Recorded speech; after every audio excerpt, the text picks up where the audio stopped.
Cool. What's up, everybody? Yeah, so my talk is on asynchronous programming in Rust. It's kind of like an intro to async programming plus how it's done in Rust, and then a bit of like a deep dive into how it's all put together, since it's a bit interesting in comparison, I guess, to other languages. Cool, yeah, so I hope you enjoy. So starting off, what is asynchronous programming? Asynchronous programming is a programming paradigm that enables concurrency, where we kind of define concurrency as the ability for multiple tasks to execute at once. So the one good example I saw to explain that is like if you're cooking like pasta or like making a pasta dish, like you'll have your pasta cooking on one side, and then you'll also probably be like making the sauce at the same time, and then like grating the cheese also or something. And like all of those tasks are basically happening all at once. If they were like run in sequence, then you would have to do like make the pasta first, then after that make the sauce, then after that grate your cheese. But obviously you can like kind of chop and change as you go along, and so that's kind of like the paradigm. So got this like quick present or like visual for that. So on the right here we have a task A and B, and then on the left we have like how it's executed. And so for task A, the blue sections are where it's executing, and for task B, the green. And then you have this like yield point over here, and the yield point is basically like a quick one. So a lot of async programming uses this idea of cooperative scheduling, which basically just means that the tasks yield the CPU and say like, I'm blocked or I'm waiting for other work or another resource. And so you can schedule another task. So it kind of works on this good faith model. So let's say task A was CPU bound, then I never released the CPU, no other tasks would be able to run. So you have to have these like, it's kind of like a constraint of the paradigm. So yeah, on the left here, we see like task A runs, then it yields, then task B runs after that, and then it yields. In this case, you like there's a dead time because we don't have like multiple tasks, but you can imagine if we had like C, D, E, F, and G or whatever, they would all be put here. And then we have task A getting scheduled again because it's ready before task B, and then task B finishes. So it's kind of like, and all this happens on one thread. And so you can, kind of see like how, I guess, async kind of like works from a visual point of view. Cool. And so, yeah, like every paradigm, it's useful under a set of constraints. So in this case, it's one is having a large number of independent tasks.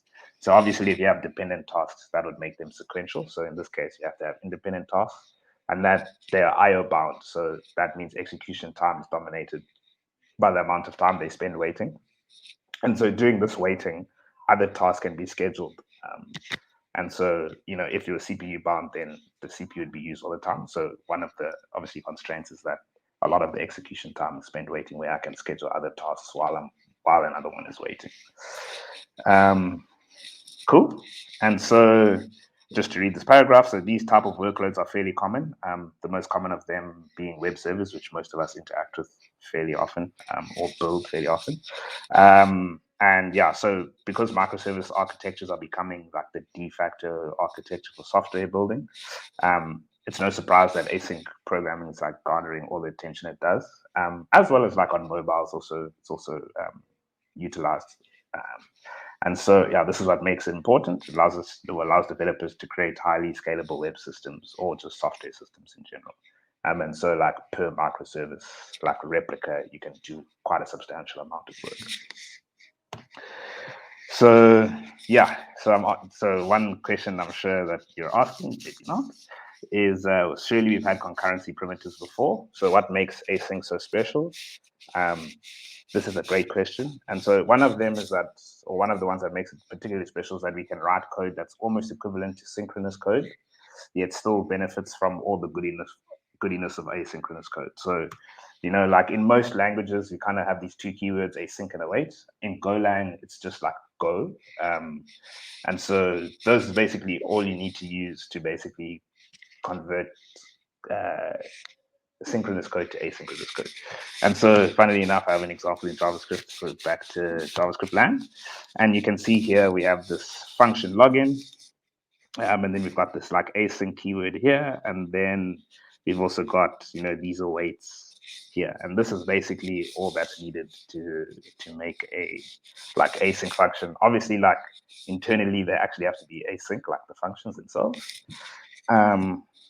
But it's very close to synchronous code. So there's not this like huge shift in paradigm when you want to write asynchronous versus synchronous, which I believe there was before. I don't have much experience with like writing callback-based asynchronous code, but that was the paradigm that kind of like predated this. And it had its own set of issues and usability or UX issues. And so, this kind of like a step forward for writing async programs. Cool. So yeah, no more JavaScript. No one came here to do JavaScript. So how Rust does async programming. So the meat of the presentation. So let's first chat about some constraints particular to Rust. So firstly, Rust has no runtime, and it wants to stay this way. And by runtime, you can really just think about garbage collector. Rust doesn't have a garbage collector. And that's because it's a systems programming language. So garbage collectors can impose performance overheads that are, one, possibly unpredictable, and two, they just like, it has a performance overhead by its nature. And so it's something that Rust doesn't want to have because of the focus it has as a systems programming language, and working in places where like C and C++ would work, which also have no garbage collectors. And so, fun fact, actually, Rust used to have one, but they took it out because it adds performance costs all around. So Rust is committed to zero cost abstractions. That's number two. That means that what you don't use, you don't pay for in performance. And that's actually why they took the runtime out. So the runtime imposed like global costs on Rust, meaning that whether you used in this case, it was for like adding user level threads, whether you use them or not, your performance was impacted, and so they took it out. And so, yeah, they committed to zero cost abstractions. And a nice guarantee, or like one of the things they try and guarantee with zero cost abstractions, is that if you use them, you couldn't make the same thing better yourself. So you don't pay for performance overhead, and they put like the best implementation possible, basically. And then, yeah, given those two things, async support must not induce any additional overhead if it's not used. So these constraints have significantly shaped the design of async programming in Rust, which is, I guess, why this talk is even relevant. And so async primitives are zero cost, obviously, otherwise, would have already failed on one of our constraints. And to execute asynchronous code, you need to use a runtime. These are external libraries provided by the ecosystem. So two leading ones are Tokyo and Async Standard. And so the nice thing in this case is, obviously, if you don't need to write asynchronous code, you don't pay performance costs. But once you do, you add in the runtime. And then the runtime being the thing that like executes all of your asynchronous code and does all the management of it and all that. So yeah, once you add it in, then you obviously pay the cost, but it still allows you to choose depending on what your needs are. And then they've had to use lazy computation in order to ensure that zero cost is adhered to. So that we'll get to later. Cool. So yeah, let's see some async Rust. Cool. So this is this Tokyo thing that I was talking about. It's just the library. And so we can write this code. And so I should have actually just cleared this up, but let's actually change this to like 10. And then if you run that, hopefully we'll get 10 out. Otherwise, don't do live programming. Let's see what happens.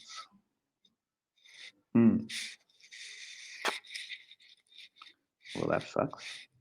There we go, 10. I was just taking up. Cool, and then we can possibly change that to whatever, 13, 14, but I don't want to wait again. So, yeah, so we have this async Rust, and like that's basically like a quick example. Those are rather uneventful. And so, yeah, let's take a peek behind the curtain. I'm sure that you'll find that way more interesting. Also to note, like it looks similar to a lot of other languages, so like nothing too crazy. In this case, like await is like a postfix instead of a prefix, but otherwise pretty much the same. Cool. So let's start off with futures, which is kind of like a basic building block of async. So what in the world are futures?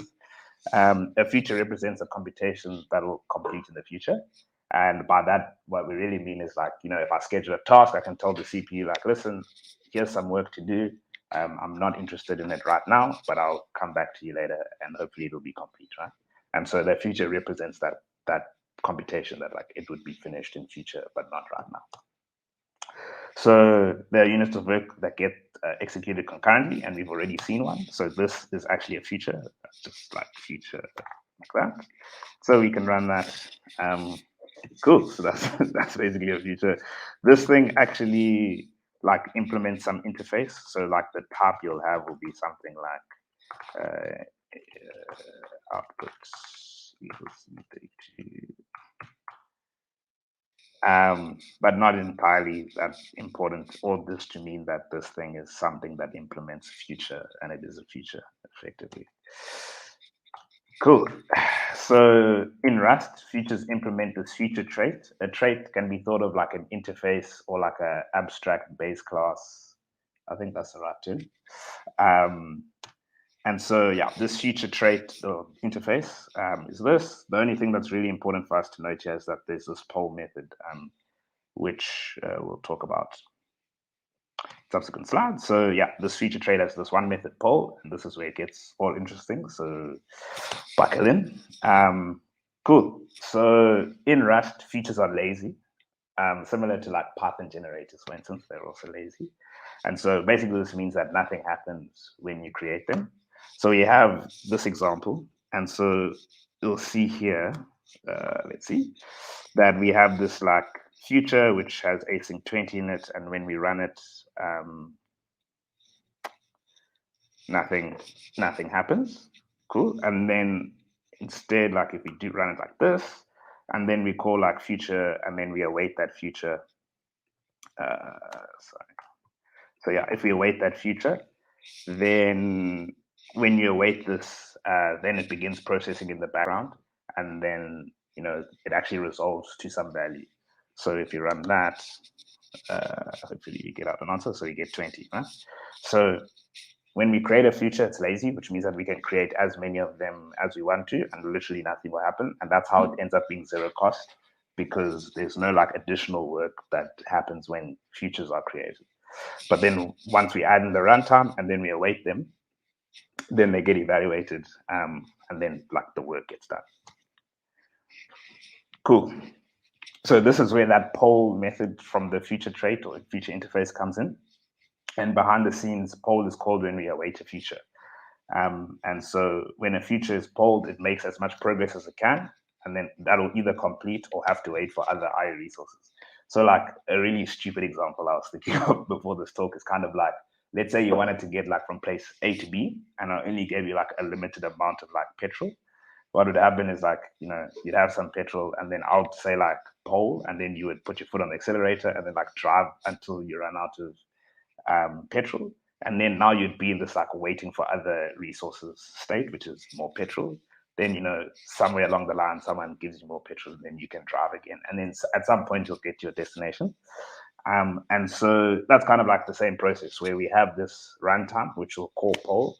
The future will do as much work as possible, and then either it'll complete, so you get to your destination, or you'll have to wait for other IO resources, in the sense like wait for petrol. So yeah, and then this call to poll returns a poll object, which is defined as ready or pending. And so if it's ready, that means it's complete. If it's pending, that means that we still need to do some more work, and we're waiting for other resources, and then you can schedule us later to do some extra work, basically. So yeah, as I've said, if it's unable to complete, returns poll pending, and then if it is ready to complete, then it will return poll ready T, where T is at the top of the output, basically, nothing too crazy. And so if you kind of think of like a real world example of this, or like real world in terms of computing. A good one could be like waiting on a socket. Let's say you have a TCP connection to your socket and you're waiting for data to come into a buffer. And so like data will come into the buffer and then you'll read it. And then if you're still waiting for more data, then you would return poll pending, because like I'm still waiting for more data. Then more data arrives at the socket, you read it again. And then once you've read all the data that you expected to read, then you'll say like, cool, I'm ready. I've finished all the work I've done.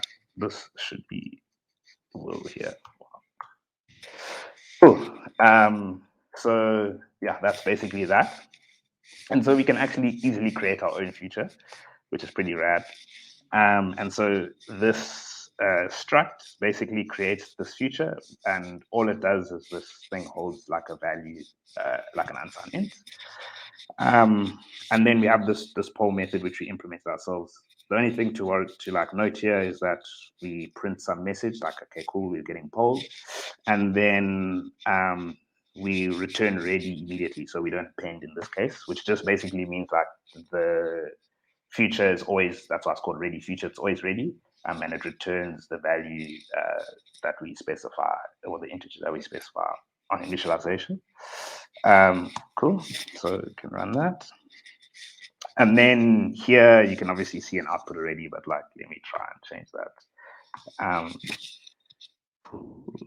Let's see. So yeah, you can see that that method, that poll method got invoked. So this here prints, and we get out an output. And then we can also see that action of the lazy feature. So you can see here, if we do nothing, then we get nothing out. And then once we await that feature, then we get the output that we expect. Right? Cool. So that's kind of like, I guess, the basic like features and the kind of like basic building blocks. So we know a couple of cool things now. One, features in Rust implement this future trait or like interface, if you can think about it like that. These have a poll method, which is used to advance the future, so make as much progress as possible. If a feature finishes, it returns poll ready. Otherwise, it returns poll pending. And features are lazy. Nothing happens if you don't poll them. And so I think the laziness part is kind of like the big part that's different from other languages, in the sense that they kind of like automatically run them and invoke them for you. Whereas in Rust, you have to create them and then go through a process of like actually driving them to completion manually. Like it's all handled by the runtime, but I mean, runtimes have to do that work. So yeah, still it'll be better if I could see how everything's put together. I'm glad that you think so. So let's create our own executor. So before we were using Tokyo to do all of that stuff. So now we're just going to walk through the process of creating our own. There's a bunch of code in here. A lot of it's not necessary, but I'll talk to you through the parts that are important. Cool. So we're going to write a super simple executor. It's taken from like a tutorial from Tokyo. If you want to check it out, so you can just go to their website, click on learn, and then go to like the async in depth section, and you'll find it. Cool, I already ran that. Cool, so this a task is kind of like the unit of work that we need to run. You don't have to worry about the types. Honestly, I don't even understand some of them. Like, what is this? I'm just joking. Cool, so a task has a future, which is something that basically over here, all this really means is that it's something that implements this future trait that we talked about earlier. And then it has this sender, which is just the send side of like a channel, and basically all this thing is responsible for sending the task to the executor. So it'll come together over time. And so, well, I think I might need to zoom out here a little bit. Cool. So here we have a task. The most important thing is this poll method and the spawn. So for the poll method, this is basically it's used to poll the task, which internally polls the future. And so all that really means here is that we have this feature that's connected to our task, because it's like a field on our task. And then we take that feature and then we pull that feature. So this will basically be responsible for driving that to completion in essence. And then we have this spawn method, and all this does is takes in a future and then creates a task. So you can see here we've got like a new task being created, which has a feature, and then this sender, which basically sends this task to the executor. And then when we spawn a new task, we automatically send it to the executor, like on initialization, basically. And I think this code at the bottom, yeah, we don't need to worry about that. So yeah, a task basically is this thing that holds a future and basically can send itself to the executor to be executed. Right, and now we have the executor, and so I think it's zoom out one, yeah. And so this executor has a task queue. Basically, in this case, it's a channel that receives tasks on, but you can basically think about it like as a vector, you know, that just backlogs tasks as they come in. And so yeah, it holds all the tasks that we need to run. And then this sends tasks to the executor. We only attach it to the executor structure or whatever, because we use it when we initialize tasks, or when we spawn tasks, basically, which again will come together. So we have this new function which basically creates the executor. So you can see here, this creates our channel, and then we've got the sender and the task queue. And then this is, I guess, the most important part, which runs the future. And so you'll basically see we receive, this is a blocking call, and basically we receive tasks off the queue. And then we call like that task.poll, which will internally poll like the future that's attached to the task, basically. And then this method is just used to spawn tasks onto the executor, which calls tasks spawn method. And so effectively what this will do is create a new task with that future and then send itself to the executor. So that's that. I think we're actually almost done, right? Then this this is pretty short. It's just it's a feature that we're implementing. So this is a delay. And in essence, all this does is waits a period of time. So what will happen is if we set a delay for 5 seconds, it will basically return poll pending. And then after 5 seconds, it will return poll ready. How that's implemented is like out of the scope of the store, but nonetheless, that's what happens. Cool. So what we'd expect to see is this like pending get printed, and then this we are ready, like when it's ready to run. I think I forgot it actually runs.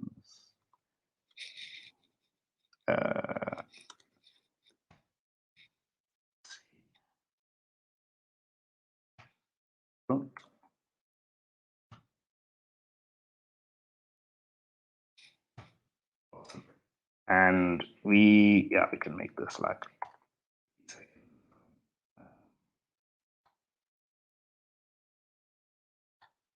cool. And so if we run this, we should get that hopefully. Let's see. We got pending, and then we wait some period of time, and then we're ready, and then start.